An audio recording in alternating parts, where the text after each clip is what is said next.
ഇന്ന് പോത്തിറച്ചി ഫ്രൈ ഉണ്ടാക്കാൻ തീരുമാനിച്ച് എൻ്റെ രീതിയിൽ ഞാൻ ഉണ്ടാക്കുവാണ്. ഇപ്പോൾ ഒരു കുക്കർ എടുത്തിട്ട് അതിൽ നല്ല കഴുകി വൃത്തിയാക്കിയ ഒരു കിലോ പോത്തിറച്ചി ഇട്ടിട്ടുണ്ട്. അതിൽ ആവശ്യത്തിന് ഇഞ്ചിയും വെളുത്തുള്ളി പേസ്റ്റ്, പിന്നെ മുളക് പൊടി, ഇത് കാശ്മീരി മുളക് പൊടിയും എരിവുള്ള മുളക് പൊടിയും രണ്ടും മിക്സാക്കി ഇടുവാണ്. പിന്നെ കുറച്ച് മസാലപ്പൊടി, അത് പട്ട, ഗ്രാമ്പ്, ഏലക്ക ഇതെല്ലാം പൊടിച്ചതാണ്. അല്ലെങ്കിൽ നിങ്ങൾ വീട്ടിലുള്ള മീറ്റ് മസാലപ്പൊടി ഇടാം. പിന്നെ ഇച്ചിരി ഉപ്പും മഞ്ഞൾപ്പൊടിയും ഇട്ട് നല്ല കൈകൊണ്ട് തന്നെ നെറുടി എടുത്തിട്ട് നമുക്ക് 2-3 കറിവേപ്പിലയും കൂടി ഇടാം. ഇട്ടിട്ട് ശകലം വെള്ളമയം ഒഴിക്കാവുള്ളേ.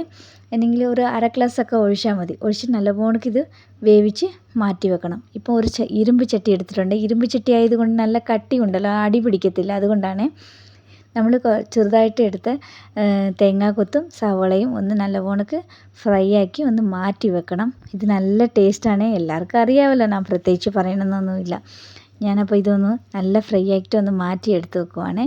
ഇപ്പം ഈ ചട്ടിയിൽ, ഇരുമ്പ് ചട്ടിയിൽ തന്നെ നമ്മൾ വേവിച്ച് വെച്ചേക്കുന്ന ആ പോത്തിറച്ചിയും അതിൻ്റെ വെള്ളവും ഒന്ന് ഇട്ട് ഈ വെള്ളമയം വറ്റുന്ന രീതിയിൽ നല്ലപോലെ ഫ്രൈ ആക്കി ഇതൊന്ന് എടുക്കണേ. എരിവ് വേണമെങ്കിൽ ശകലം കൂടി നിങ്ങൾക്ക് മുളക് പൊടി ആഡ് ചെയ്യാം. ആവശ്യമില്ലെങ്കിൽ വേണ്ട. ഇത് നമ്മൾ ഫ്രൈ ആക്കി എടുക്കുമ്പോൾ ഇതിൻ്റെ കളർ ഒന്ന് ചേഞ്ചായി നല്ല കറുപ്പ് കളറിൽ വരും. നല്ല ടേസ്റ്റാണ്.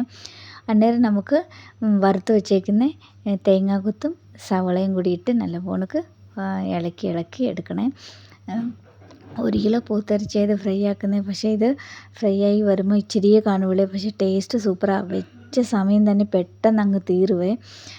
പിന്നെ ലാസ്റ്റ് ഫൈനൽ ടച്ച് നമുക്ക് കുരുമുളകും പെരുംജീരകവും ഒന്ന് പൊടിച്ചിട്ട് ഇടണേ. വീട്ടിൽ സമയമുണ്ടെങ്കിൽ ഇതൊന്ന് ചെയ്ത് നോക്കണം കേട്ടോ. നല്ല ടേസ്റ്റാണ്. നല്ല ഇങ്ങനെ പറയാനാണ്, അതിൻ്റെ ടേസ്റ്റ് ഒന്നും എനിക്ക് പറയാൻ പറ്റത്തില്ല. നിങ്ങൾ ഉണ്ടാക്കി നോക്കണം. പിന്നെ വേറെ ഒന്നുമില്ല. വീഡിയോ ഇഷ്ടപ്പെട്ടാൽ ലൈക്ക് ചെയ്യണം, ഷെയർ ചെയ്യണം, സബ്സ്ക്രൈബ് ചെയ്യണം കേട്ടോ.